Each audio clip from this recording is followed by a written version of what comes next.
Hogstye.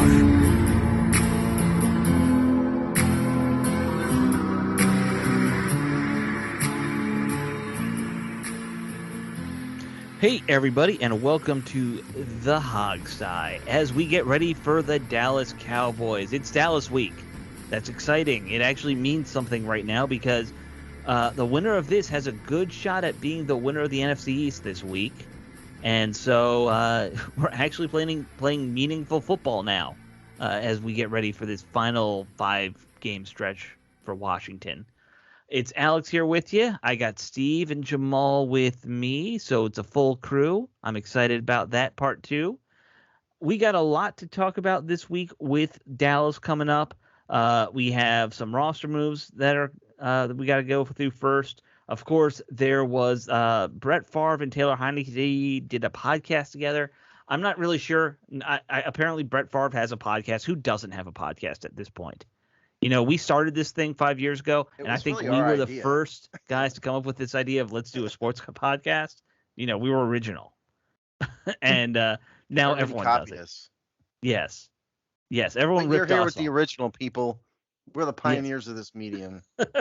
No one had a podcast before us, ever. Not Adam Carolla, not Joe Rogan. Joe Rogan stole the idea from us. Yeah. He was still eating bugs on Fear Factor. He was a commenter on the Washington Post and saw our idea and took it. Yeah, I think that's what it was. He was doing Fear Factor, still doing news radio, and then he stole this idea. There you go. Yeah. But anyway, guys, how you doing? Jamal, how I know you said you've got some food coming, so we might lose you for a second, but everything good your way? Yeah, it's just been a long day, man. Yeah. A very long day, but that's kind of the case on Wednesdays. The workout, you know, I work out with my trainer after work too. So everything's crashing around this time, but I'm fighting through it, man. Things are well. I'm healthy. I can't complain too much. Yeah. I think, let me just start off by saying this. I think this is the most excited I've seen the fan base in many years, including last year's, you know, when they kind of backed into the playoffs because everybody knew what was going to happen then, you know.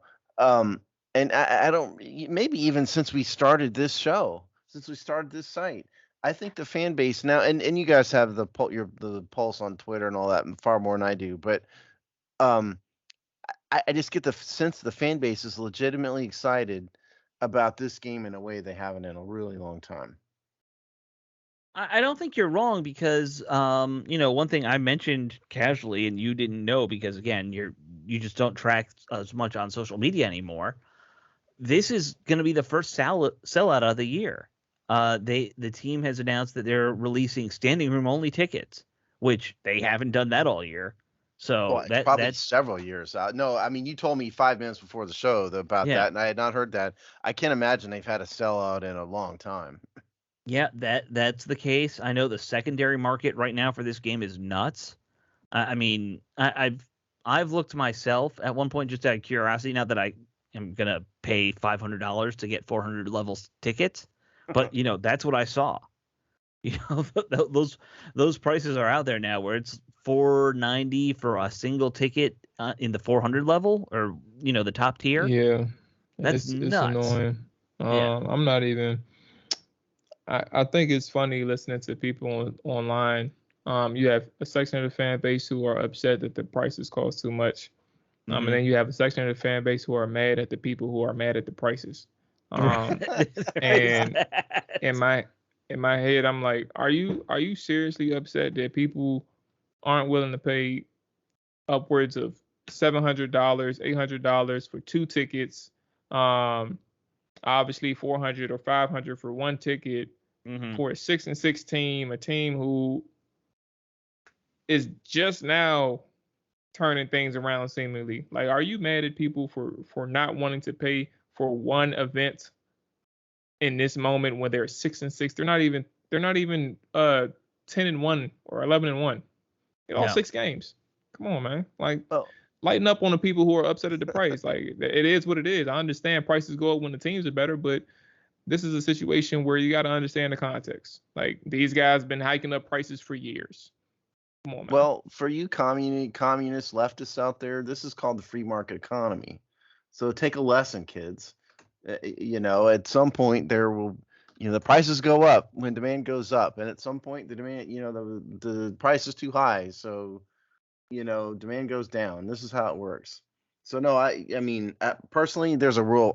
I'm just not going to pay $500 to see any event. I don't care what it is. Yeah, I I don't ain't care doing it either. I if ain't the talking about ghost it is, at all, except for this show. yeah, I'm just saying, it's I whatever. mean, I don't.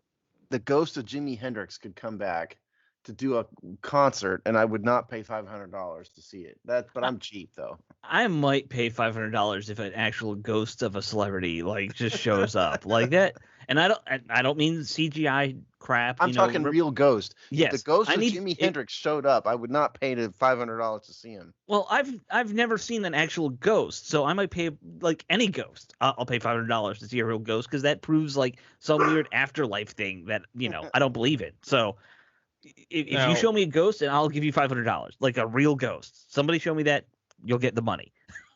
I'll come. Now, what I will do, I will pay $300-400 for a road game ticket. I don't know what that makes me as a fan, but the experience on the road is just always more invaluable than just getting up and going to FedEx. It depends on the city. Let's be honest. I'm not paying that much money to go to Kansas City. Mean, it depends. Well, first off, Kansas City got good food, so if you make that decision, you're going out there for the food. Yeah, but that's true. That's if you make the decision. Seattle, I've been to Seattle. I've loved Seattle before I went there for the game, so that was easy. And then Dallas, I went there when I was underage, so I need to experience that again. Just go to all the strip clubs. Soon. Strip clubs for sure. I need to go there. But they're known for those. Yeah, so I haven't been again, but Dallas in general is a really good stadium. I like that one. Steve is very confused by the fact that Dallas is known for their strip clubs. I've never heard that before, and I live in Texas. Yeah. Oh yeah. No, Dallas is known for their strip clubs. I heard about Houston on second thought, but I take Alex's word for it. Like I said, I was younger, so the last time I've been to Dallas was for my job, and I was only out there for a day, so I really didn't get to experience it either. Sure. Hey, I am one who paid to go to Detroit to see a Redskin game one time because I had never been to Detroit. And so my dad and I flew up to Detroit to see the Redskins lose to the Lions. What decade was this in, out of curiosity? Well, it wasn't. It was early 2000s. Yeah, because who was the receiver we traded to the Jets for Santana Moss? Lavernius Coles. Yeah, so I met him in the lobby. He was, so it was when the year Lavernius Coles was here. If I had the kind of money where I could just travel and go on some of these road games, I wouldn't mind doing it one time. I think that is actually an interesting Well, let me idea. tell you something about Detroit. Mm-hmm. This is what I learned. It's a total freaking dump. Okay? Yeah, but that's not a shock. But I was ready for that. My dad and I were trying to kill an afternoon in a Saturday, and so we found the Henry Ford. This is what a great place. It's called the Henry Ford. It's a museum. That's what it is. There's a bunch of houses there. Yeah, it's on the outskirts of the city, right? Yeah, no, I mean, but literally the museum is houses. They've moved. Like the Wright brothers bicycle shop is there. Mm-hmm. Edison's Menlo Park Laboratory is there. Mm-hmm. It was the greatest for an academic nerd like me. It was the greatest. It was really, really nice. So that's an interesting one. That was Detroit. Yeah, I have no desire to. Far more interesting than downtown Detroit. I'll say that much. Yeah, I have very little desire to go to Detroit. To me, that's like saying, "Hey, let's go to Baltimore." It was, there aren't too many places I haven't been, and to be perfectly honest, and that was one of them. So sure. Let's get to some real stuff, though. Yeah, why don't we get some real stuff? Why don't we start going through the injuries list? I know there's a couple moves that have been made. Those are it's really not the injuries. It's the moves that were made, right? Yeah, we'll do both. So the team had to make some moves. The big one is Logan Thomas is back on IR thanks to the dirty hit from what's his name last week from the Raiders. By the way, there's been some debate online about was that a dirty hit? That's absolutely a dirty hit. He dove right at his knees intentionally. It was a dirty hit, and it wasn't at the play. Like it was right. He yeah. should have been suspended. He wasn't, but should have been suspended. So that's Logan Thomas. And Montez Sweat went from the IR list to the COVID list. So now he's on COVID list. We'll see what happens with him. And then Khaleke Hudson, who I didn't even realize was injured, is now on IR. So in his place, Washington signed Milo Eifler from Miami's practice squad, and I'm sure Mr. and Mrs. Eifler are well familiar with Milo, but beyond that, nobody is. He's Illinois. It's 2021 undrafted free agent out of Illinois, 6'2", 225, sort of Khaleke Hudson-esque, which it shouldn't surprise anybody. And then Washington they love these hybrid safety linebackers right now. Yeah, they do. And then Washington also signed Jonathan Williams, running back, who was with Washington last year on the practice squad. Right. Now he is on the active roster. Now, is that to replace Logan Thomas, strangely enough? Or well, I guess mean, so. It took his place on the active roster, if you want to say it like that. Obviously, he's not a tight end. Right. But yeah, he replaced Logan Thomas's roster spot, say it like that. Sure. I mean, the Logan Thomas thing absolutely sucks. The Khaleke Hudson thing, I was surprised, like you said. Like, I didn't think he was injured, and then he went on IR. But I mean, I think I had his name written in my notes, but it didn't register with me that it was a serious thing at all. Right. Oh, and I'm so glad we're thick and deep at linebacker. Oh yeah, so thick. Milo Eifler is who we're resting our hopes on. And I don't trust any linebacker named Milo. I'm just gonna put that out there. And in terms of injury report, it gets worse. So Landon Collins' foot, he didn't practice Wednesday. Here's the DNPs: Landon Collins, Jamin Davis, J.D. McKissick, Wes Schweitzer, and then the limiteds were Jonathan Allen, Jordan Kunacek, Tyler Larson, Curtis Samuel, Brandon Sheriff, Ricky Seals-Jones. So Collins has a foot. Jamin Davis has a concussion. McKissick still has a concussion. And Wes Schweitzer has an ankle. So that's that. So you have to think like the new concussion guys, Davis, probably unlikely he's going to be back. McKissick, maybe. So I'm just doing some quick mental math here. Bostic's done for the year. Yes. Davis has a concussion. Collins not practicing. Khaleke Hudson, he's done. You want me to just simplify this for you? I'm gonna read. Do we have any linebackers other than Cole Holcomb? That's what I'm asking. I'm gonna read my chart. Okay. What is left on the active? I haven't published this. I'll publish it at some point this week. So here's my linebacker chart. Jamin Davis, who has a concussion. David Mayo, who's available. Cole Holcomb, somebody named Milo Eifler, and Jordan Kunacek. That's the sum total. I thought you said he was on the did not practice list, didn't you? I said he was limited. Oh, limited. Okay. So the guys who are available in practice fully, that would be Cole Holcomb and David Mayo. And then Milo Eifler, I guess, showed up today. He probably didn't practice. So Right. So we have two guys, a hobo, and an injured backup. Is what you're sort of. I mean, Mr. and Mrs. Eifler would be upset you called their son a hobo. How about Drifter? Is Drifter a better term? Better, yeah. Yeah. He just wanders from practice squad to practice squad, righting wrongs they signed him wherever he finds them. They said, "Oh, wait, it was practice squad. Let's not forget that." Practice squad linebackers, right? Shall we? So, somebody named Dejon Harris, who I believe that's the first time I've ever spoken his name, right, is the sole linebacker on the practice squad at the moment. So throw him into the mix too. To call it a thin position right now is an understatement. It's an embarrassment to thin. Yes. I it's thin compared to me. That's not good. That's not good at all. And then of course we have this Montez Sweat thing, which who is anyone shocked Montez Sweat is probably got COVID now? No. I don't really care. He wasn't playing anyways. Who cares? So what? He was supposed to come back this week. Well, I mean, but was he really gonna be full, full at practice and all of that? I mean, they've been better with that. I took an issue with as the weeks went on, I I kind of understood the rehab it'll take for a person coming back, with a broken jaw, and it's not necessarily like exercising. It's more so getting back in the game shape. Like, you probably lost some weight. You're probably smaller than what your playing weight usually was. So now you got to pack on some more pounds now that you're healthy enough, and stuff like that. So even when he was healthy, or even if he was coming back this week, I wouldn't have expected much of an impact. But it would have took some time for him to come back. The issue that I have here is the decision to go on vax. It is what it is, right? But eventually, if you catch COVID, you put yourself in this situation because the policy of the NFL requires you to be out, I think 10 games. So the issue that I have with this is, you meant 10 days, right? I meant, yeah, that's what I meant. Sorry, 10 days. Yeah.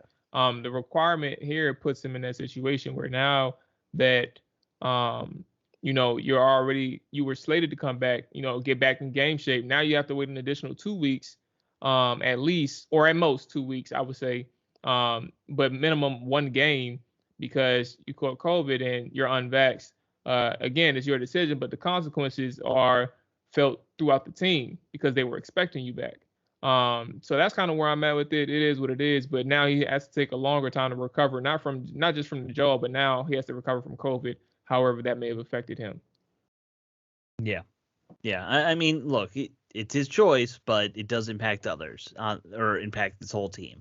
Yeah, I'm not going to get into the COVID battle on this show personally, but so I just wasn't expecting it's not much about from him. just no, it's not about the vaccine itself, like the decision part. It's just the consequences that impacts the team when a player is unvaxxed. Like, you are one of their best players. That's where I'm getting at. No, I understand. I mean, but you're also right in saying with a broken jaw, it was going to take him a while to come back. I really wasn't expecting much from him anyway.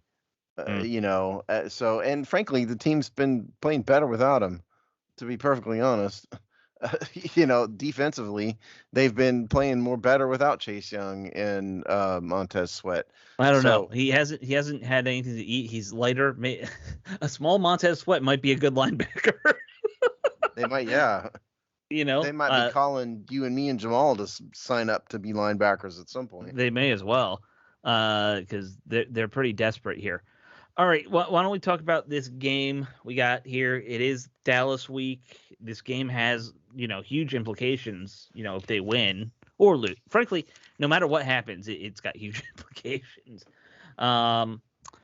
Dallas, I mean, I think everyone can agree they're still the top team they're the favorite to probably still win the NFC East. Coming into the game, and they're what are they? Do you guys know the point spread, Jamal? Well, I know that's your thing. Today, it was 4 Sunday. Yep. Okay, so Dallas favored by 4. Man, I'll tell you, man. You look at how they played the last few weeks. I know they've not been as good, but that offense, that passing game is still scary to me. Let me tell you what to look for. Here's what to watch for in this game. I think because Ezekiel Elliott is a big name and a bit of an outsized personality, people don't really realize the quality of the other guy they have. Pollard.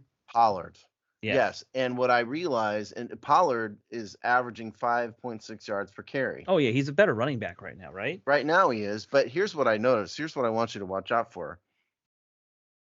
Every game they've won but one, Pollard and Ezekiel Elliott have really gotten going and had big days.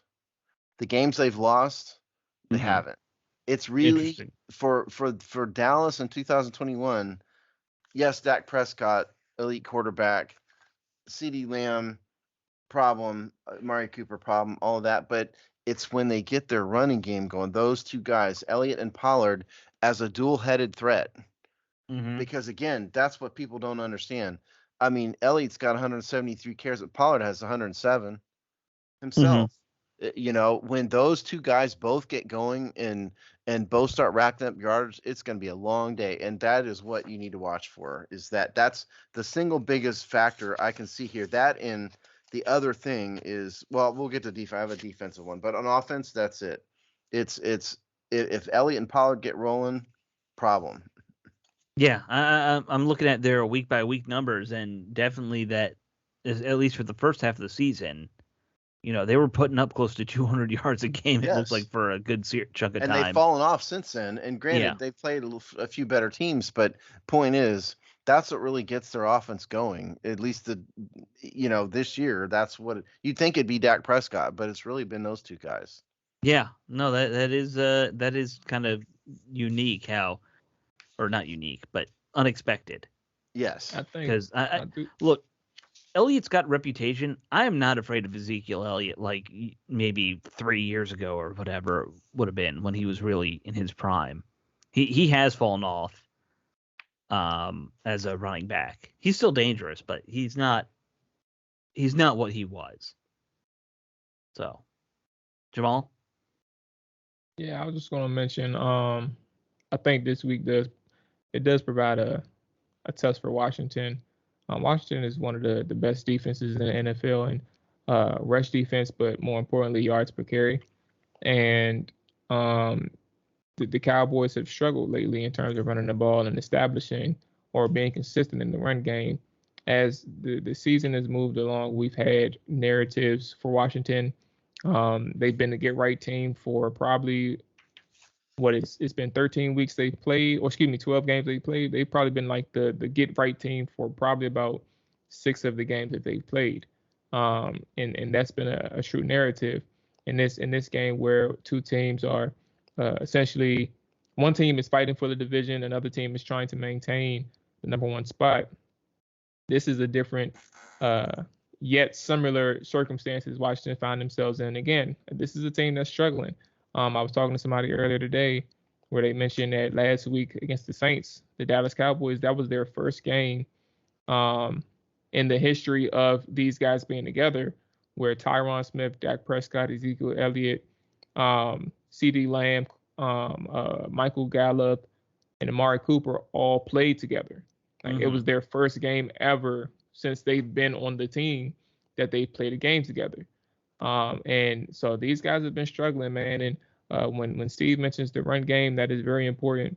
And I also think that with that run game, if it finds its way being successful and they're able to establish or even just dominate time of possession in their favor, they'll essentially end up doing what they want because these receivers are really talented.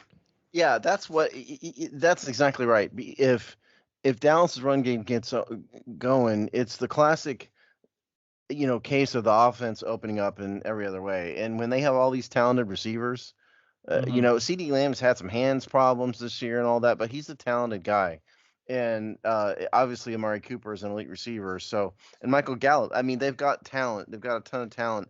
And if they're able to open up their run game, that means everything's rolling. And I'm just telling you what, it is going to be a problem. And so that, I think, is the biggest tell. Or I think what Dallas is going to do early is hit those two guys really hard early in the game to get that established immediately and get what I like Jamal's term, what do you say, get well game? I mean, to get right team. Right. Yeah. That is exactly what that is exactly what their game plan is going to be. Get right in the running game and everything else is going to click. I mean, so goes the theory at least. And in terms of, Washington's run defense, it's a case of, I think, statistics not really telling the whole tale.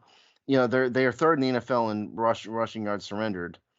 However, they're also the third least rushed against team. There have only been 267 rushing attempts against them. They're giving up 4.1 yards per attempt, which, while is okay in middle of the pack, it's not great. And so you can't look at, and they've also faced some really, really weak run teams, like horrible run teams. And so I don't think saying, just looking at their numbers alone and going, yeah, Washington's third against the run, it's a strength on strength. I don't think that's really the case. I think Washington's run defense isn't quite what some people probably think. No, I mean, you look at what happened last week. For some reason, the Raiders just didn't really run the ball very much at all. It felt like they gave up on the run pretty darn quickly. Now the Raiders are not a good run team, like you said. So, That's what I'm saying. They faced a bunch of horrible run teams, including the Raiders. Yeah. I'm trying to think who the last good run team they faced now. Like in this stretch, Tampa has good running backs, but they don't really use them that much. No, it's been they're a the while. Tom Brady's. You know? Yeah. I can't name one. That's what I'm saying. I mean, it's not. This is not a case of, Washington shut down big time running teams. It's not what they've done. They've just faced the Seahawks were terrible. The Panthers aren't a good team. The Tampa Bay is Tom Brady, and they certainly deserve credit for beating him, but it wasn't because they stopped the run game. The Packers. Well, so in Aaron theory, Rodgers. the Panthers should be because Christian McCaffrey's considered a top running back, but that's for his passing ability or catching ability, not necessarily being a runner. So. Yeah, that is a good point. We haven't really faced a test like this where you're facing a good two-headed monster yet. You got to look for it early. That is what Dallas will do. Yeah. And let's not sleep on the fact that, you mentioned the wide receivers. They have a pretty darn good tight end too, Schultz. I know Dallas has killed us with the tight end for, 20 years it's felt forever, it seems like. Yeah. So... So if you want numbers, here's the thing about their passing game. First of all, don't underestimate. I'm a big Dak Prescott fan in terms of his ability and talent as a quarterback. I think he's underrated. I don't like the fact that he's, plays for the Dallas Cowboys, but as a player, I like him. But he really spreads the ball around. This offense does not just rely on any one of these guys. Take a look at this. Dalton Schultz, who you mentioned, 52 catches. Amari Cooper, 46. Noah Brown even has got, so he's a backup, has 16. CeeDee Lamb, 57. Mm-hmm. Amari, so there's, who else did I miss? I think I got them all. Michael Gallup, 22. I mean, they've spread their ball around a lot. This is not a limited passing offense. Elliott has 40 catches. Yeah. So, let's not forget that. Right. Good point. I don't have the Washington team, numbers in front of me. Who has 40 catches other than maybe Terry at this point for Washington? Well, it's Terry McLaurin and nobody. Yeah. Is what it is. So literally, it's nobody. I believe. Yeah, it's I was right. It's nobody. So no, J.D. McKissick. Sorry, I forgot about him. So it's McLaurin and McKissick. McKissick, who's probably not going to be there, 43 receptions, and then Antonio Gibson is 31, and then Adam Humphries, believe it or not, somehow has 29 receptions. That's hard. That is hard to believe. Yeah. So, I mean, that kind of speaks to one of Washington's biggest problems. Honestly, your second and third best receiver are running backs right now. Still, after you invested heavily in wide receivers this offseason. So I mean, Curtis Samuel's been a total bust. Yeah, and Brown has not come along very quickly. I didn't think he would, though. I think nobody listened to me, but I said that in his draft. Yeah, I know. But I'm just saying, where did we invest? We brought in Brown, we brought in Humphries, and we brought in Samuel. Humphries has worked out better than the other two. Miraculously enough, he's the definition of average. Yeah. So, but reliable, and I take that. Unlike Diami, unfortunately. Yeah. Curtis, though, I'm not ready to close the book on him. Excuse me. I know you're not literally closing the book on him, Steve. Just to clarify, I know you're not doing that. He hadn't been there. Yeah. I know. That's why I had to clarify that part. I'm not ready to close the book on him just yet. Just from an overall standpoint, when I mean him, I'm actually speaking on Diami and Curtis. I think Curtis is in a position where I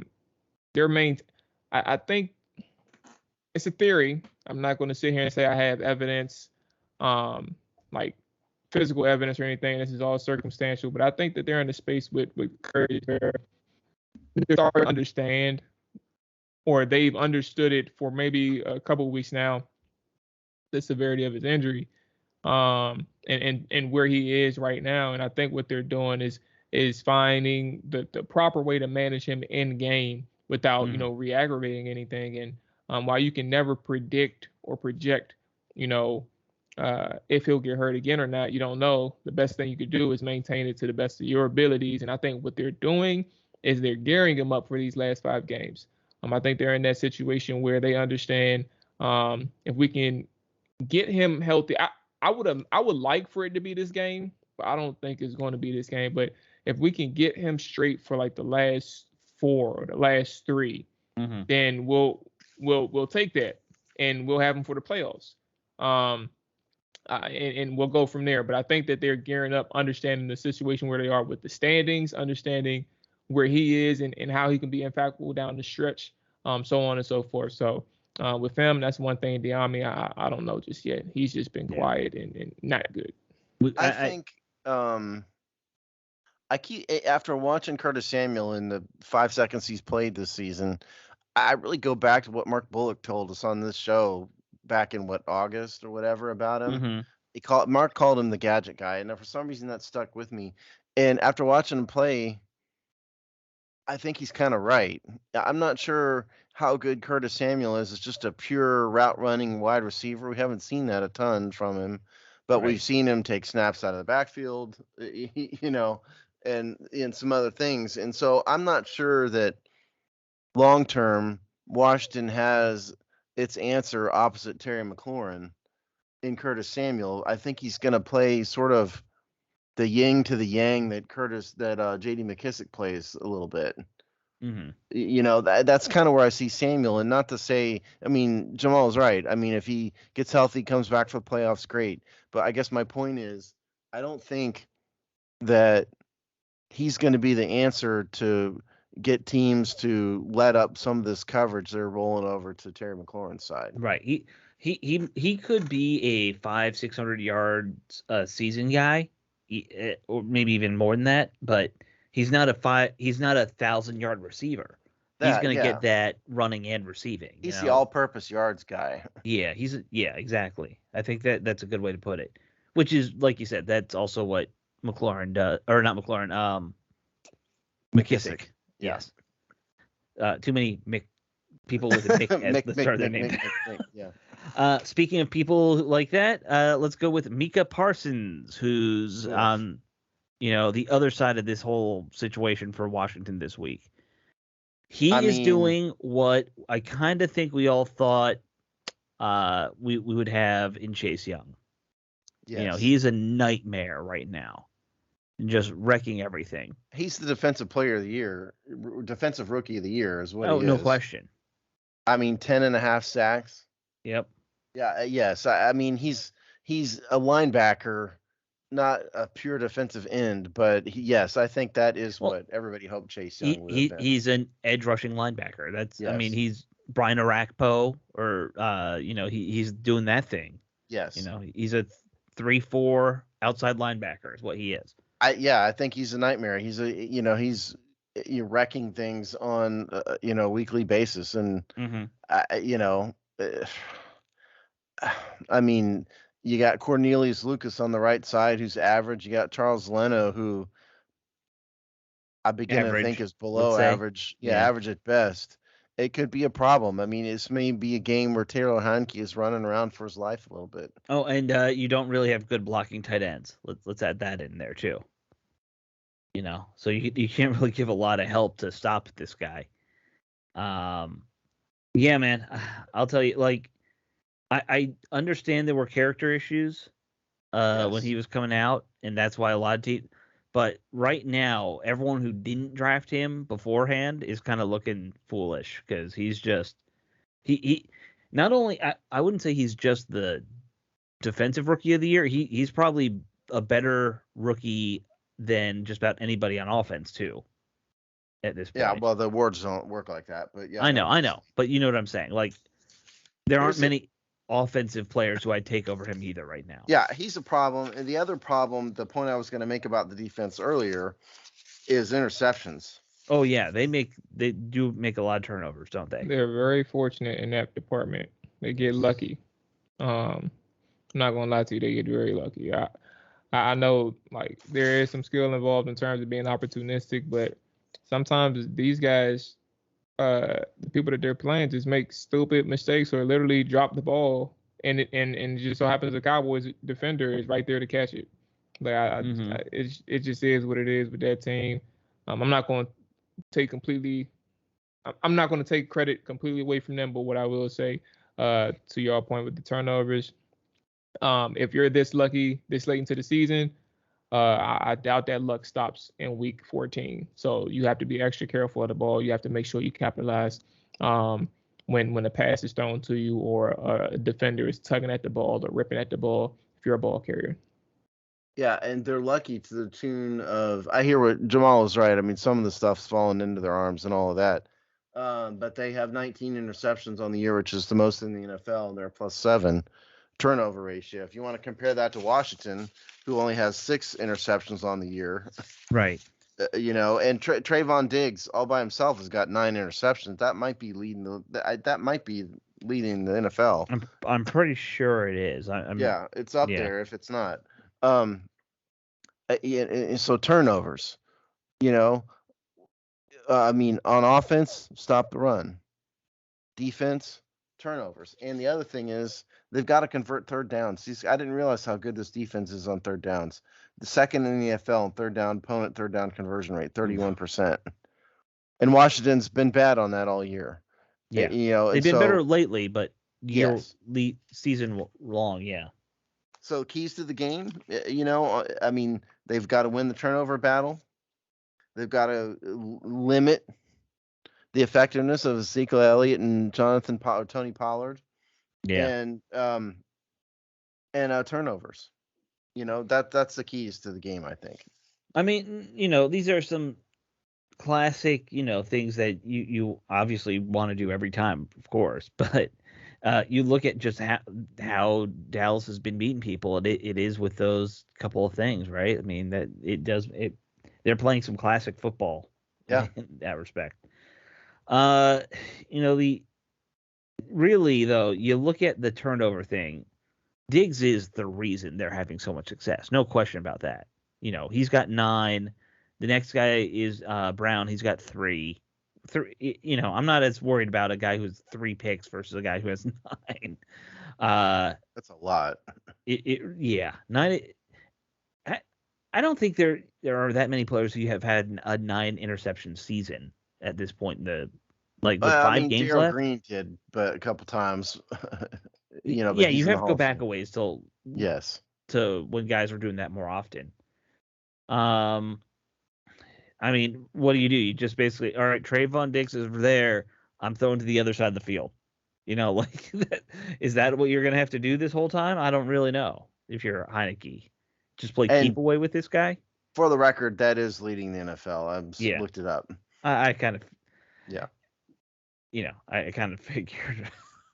This is going to be a tough task on offense. Well, and the other thing Washington needs to do is they need to ignore history.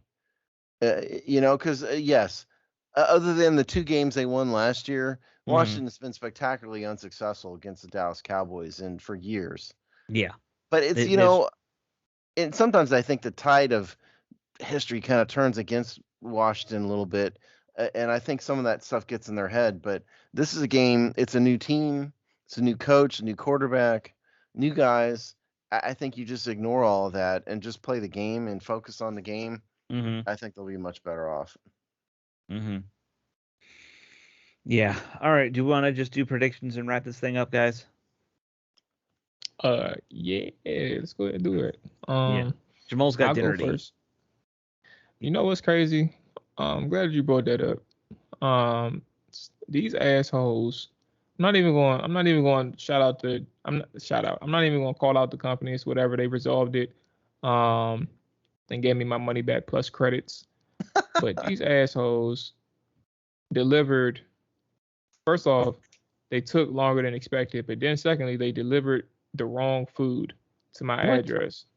So when I tell you I went down there and I was so mad and so frustrated at the situation. But it's whatever. I put it past me. I still got that food. I'll just eat it for lunch tomorrow. Because I'm not giving it back. So I'm just put it in the fridge, eat it for lunch tomorrow, whatever it is. It looks like a gyro. That's not what I ordered.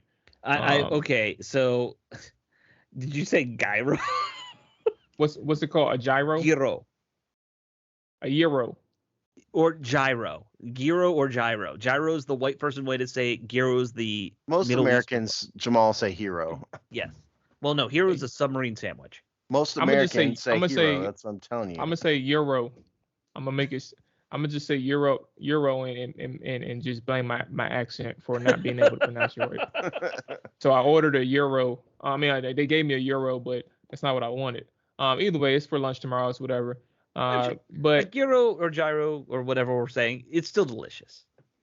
No, it's hey, not. look, I'm looking forward to it. You know, I'm gonna eat somebody's lunch tomorrow. I mean, I'm gonna eat somebody's dinner for lunch tomorrow. So all right, it's whatever. Somebody's eating your dinner for their dinner right now. Yeah, right. Right. They're getting their money back plus credits as well. What did you order?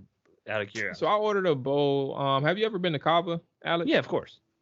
So essentially, I get the same thing that I get at Cava, at this spot that I ordered from. I get a lamb bowl, with the rice and the sauce and all that stuff around it.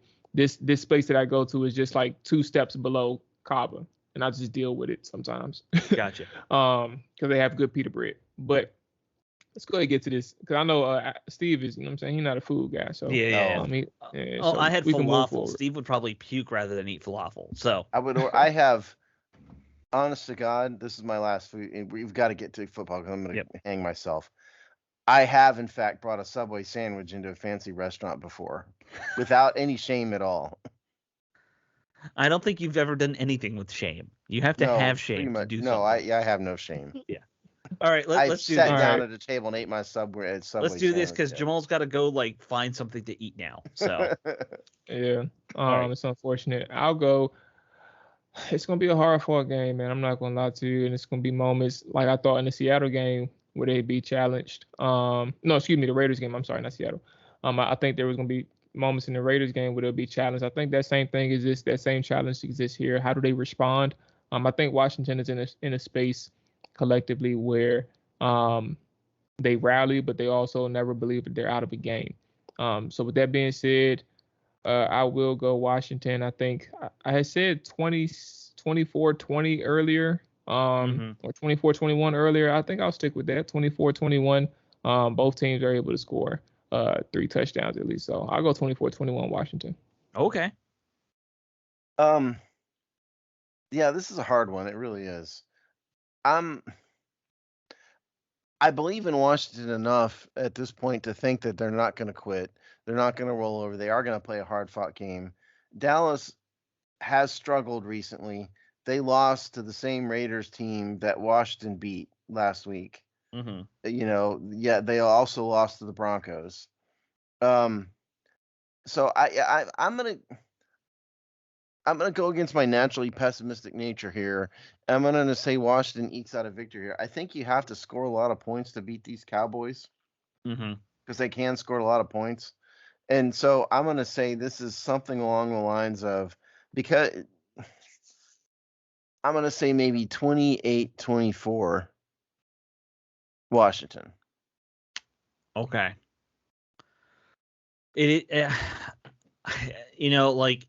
My head says this is not a good game for us.